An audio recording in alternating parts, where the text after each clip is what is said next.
Apakah jenis interaksi yang sering dilakukan dalam pembelajaran semasa PDPR?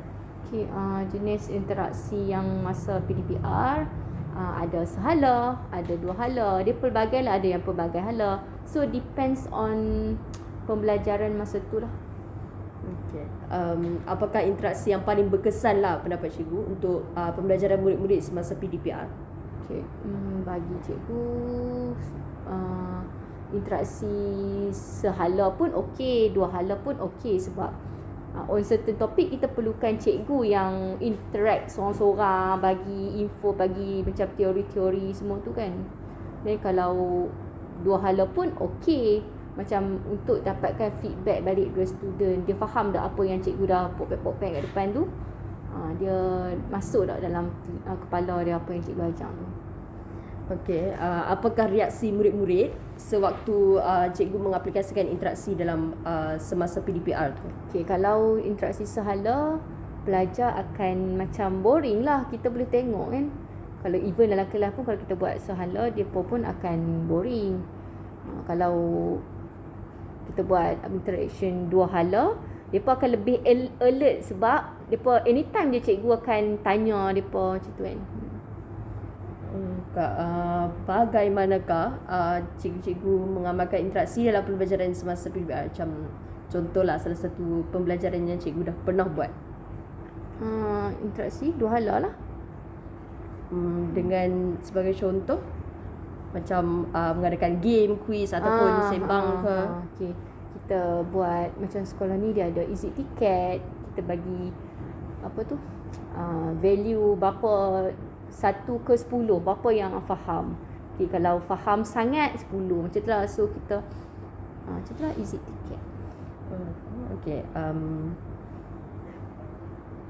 Kan ada contoh interaksi yang kita boleh gunakan.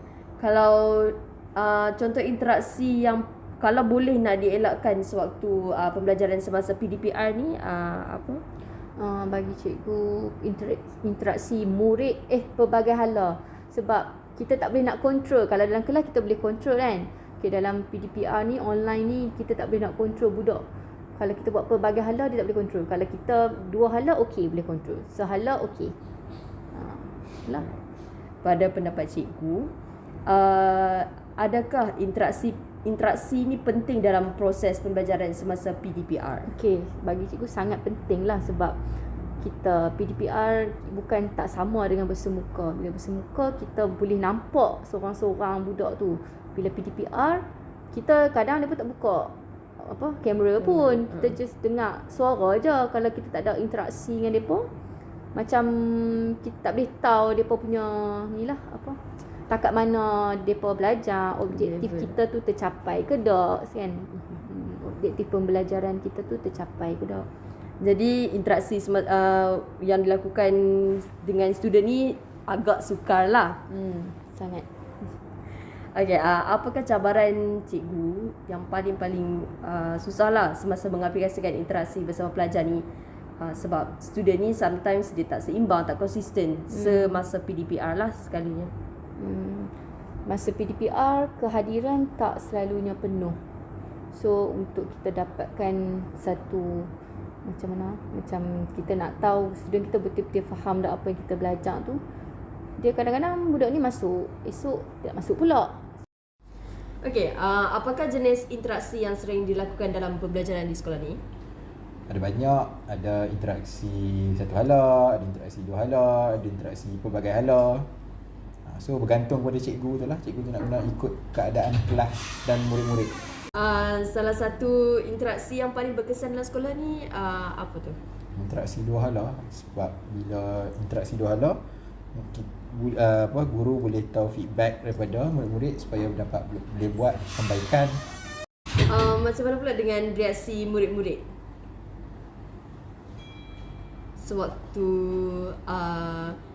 sewaktu pembelajaran interaksi, jenis interaksi yang dilakukan lah? Murid akan lebih terlibat dengan proses pengajaran jika interaksi dua hala dilakukan, kerana mereka boleh dapat feedback daripada guru dan guru pun boleh dapat feedback daripada murid-murid. Okey, kalau kita ada jenis-jenis interaksi yang berguna, ada juga tak kalau jenis interaksi yang kalau boleh nak dielakkan untuk dilakukan, digunakanlah semasa pembelajaran? Interaksi satu hala boleh dielakkan dan tidak sepatutnya digunakan selalu, kerana mungkin murid tidak dapat memberi maklum balas terhadap proses pembelajaran. Okey, pada pendapat Sir, interaksi ni penting ke dalam proses pembelajaran? Of course, dia memang sangat penting sebab melalui interaksi kita boleh tahu murid-murid punya progress. Kalau sama ada depa pembelajaran yang berlaku tu dapat tak dia punya dapat mencapai objektif tak, atau hanya proses satu hala yang cikgu memberi ilmu tapi tidak sampai sepenuhnya kepada murid-murid. Okey, adakah interaksi bersama murid ni sukar untuk dijalankan semasa PDP? Bergantung kepada kelas atau situasi bilangan murid. Semakin banyak, pada pendapat saya, semakin banyak murid, interaksi, apa-apa jenis interaksi akan menghadapi cabaran, terutamanya kalau kelas tu banyak. Okay, last question. Apakah cabaran semasa mengaplikasikan interaksi bersama pelajar lah, agar student tu dia sentiasa konsisten lah dengan dalam kelas tu? Kena pandai menggunakan banyak teknik supaya dapat menarik perhatian lah. Dapat menarik perhatian dan interaksi dua hala boleh sentiasa berlaku dan tidak menjadi terlalu bosan. Okey, itu saja. Okey, sekolah masa PDPR, apakah jenis interaksi yang sering dilakukan? Sering dilakukan, kita cuba nak buat meet. Tapi bila buat meet ni, budak tutup kamera. So memang I cakap seorang lah. Selalu. Bukan tak mau. Tapi dah memang macam tu. Jenuh nak kena keluar. Dengar tak? Jawab soalan ni.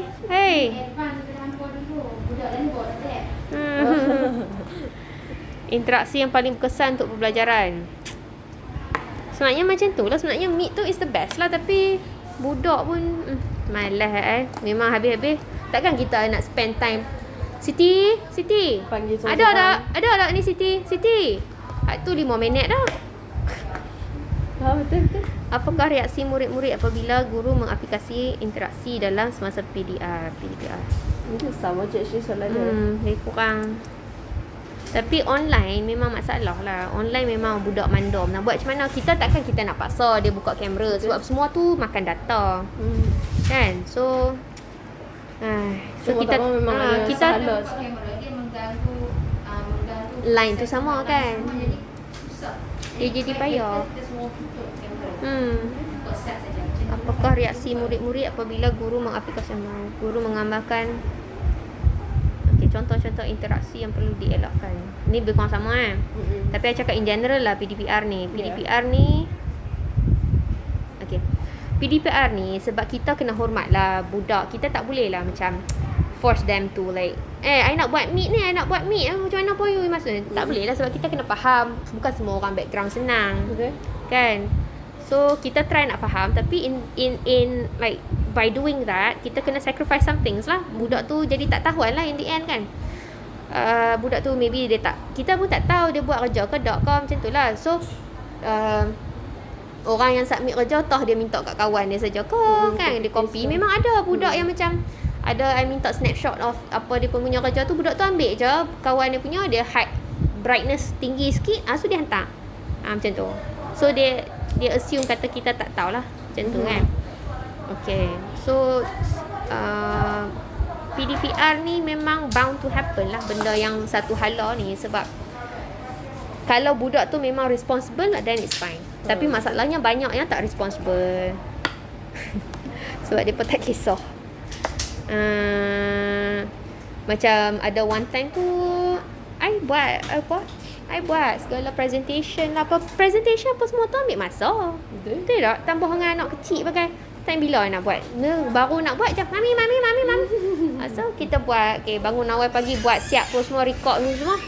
Hantar. So kita dah prepare kan. So kita hantar. So I tak tahu betul ke hampa tengok ni ke hampa just buat latihan terus ke apa kan. So I rasa macam waste my effort lah juga time tu. Ketambah kalau nak buat meet I nak prepare apa semua. So I nak explain, hampa dengar ke tidak, ada ke tidak. Bila I tanya soalan tak jawab pun. So macam I don't know. Macam tu lah. Those are the challenges for PDPR. Itulah. Sekian. Okey, saya Sarjana Azim Dia Manasir daripada Sekolah Menengah Kebangsaan Sultanah Bahia, Al-Rustan Kedah. Saya mengajar pendidikan Islam dan saya dah berada di sekolah ni lebih daripada 18 tahun. Dan tentulah saya seronok berada di sini. Apakah jenis interaksi yang sering dilakukan dalam pembelajaran di sekolah? Okay, pendapat saya, interaksi yang sering dilakukan dalam masa pembelajaran ialah interaksi dua hala. Sebab interaksi ini lebih berkesan, sebab belajar lebih mudah dipantau dan lebih mudah fokus terhadap pengajaran. Seterusnya, apakah interaksi yang paling berkesan lah pada Ustazah lain yang paling besar untuk Ustazah gunakan dalam sesi pembelajaran? Sudah tentulah interaksi dua hala, sebab apabila kita menggunakan interaksi dua hala, pelajar lebih berminat, sebab pelajar akan lebih mudah faham dan lebih mudah fokus, dan guru pun mudah untuk melihat keadaan pelajar sama ada mereka fokus atau tidak. Seperti yang Ustazah nyatakan, menggunakan interaksi dua hala. Apakah reaksi murid-murid bila guru mengaplikasikan interaksi? Mereka lebih fokus dan nampak lebih bersemangat. Mungkin kerana mereka dapat ilmu tu dengan lebih jelas, dan mereka mudah untuk bertanya jika mereka tidak faham. Apakah salah satu contoh interaksi yang perlu dielakkan kalau boleh nak dielakkan dalam sesi pembelajaran di sekolah? Tentulah interaksi sahaja. Sebab bila interaksi sahaja ni hanya guru yang bercakap, ya, sedangkan murid kita tak tahu sama ada murid tu faham atau tidak, ya, dan murid pun blur, murid blur, dan mereka ni seolah-olah kurang fokus dan guru akan jadi shock sendiri. Okey, dalam ketiga-tiga jenis interaksi, mana satu yang menjadi contoh untuk jadikan salah satu interaksi yang paling sempurna lah daripada Salah satulah interaksi dua hala. Ya, saya lebih berminat dengan interaksi dua hala, sebab macam saya dah kata tadi, saya lebih mudah untuk memahami kehendak pelajar dan apa yang pelajar mahukan. berdasarkan jenis interaksi yang dilakukan, apakah cabaran yang sering dilakukan, sering dihadapi oleh Ustazah? Antara masalah yang sering saya hadapi bila berhadapan dengan pelajar ialah pelajar yang kurang fokus, pelajar yang tidur dalam kelas, walaupun interaksi dua hala, ya, masih kita dapat pelajar yang tidur, yang tidak menghiraukan guru di hadapan, yang pelajar yang melakukan kerja ataupun sesuatu lain selain daripada apa yang guru sedang ajar.